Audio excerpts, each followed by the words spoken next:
Chinese قونصل general زاؤ شیرین کی UMT آمد۔ سابق صوبائی وزیر اور صدر UMT ابراہیم حسن مراد سے اہم ملاقات میں اقتصادی اور باہمی دلچسپی کے امور پر تبادلہ خیال، اسٹریٹجک شراکت داری اور تعلیمی تعاون کے فروغ پر اتفاق۔ چینی یونیورسٹیز اور UMT مل کے تعلیم کے باہمی منصوبوں پر کام کریں گے۔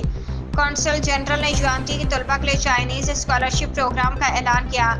UMT تحقیق کے ذریعے معاشرتی مسائل کے حل میں کلیدی کردار ادا کر رہی ہے۔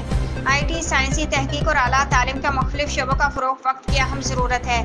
تعلیمی پروگرامز میں چینی زبان اور ثقافتی تعلیم کو شامل کرنے سے تعلقات مزید مستحکم ہوں گے۔ ملاقات کے اختتام پر ابراہیم مراد نے چائنیز قونصل جنرل کو سوینیر پیش کیا۔ قونصل جنرل نے ڈاکٹر حسن صہیب مراد میموریل کا دورہ کر ان کی یاد میں کلمات لکھے۔ چائنیز قونصل جنرل زاؤ شیرین نے UMT کا دورہ اور UMT کی تعلیمی خدمات کو سراہا۔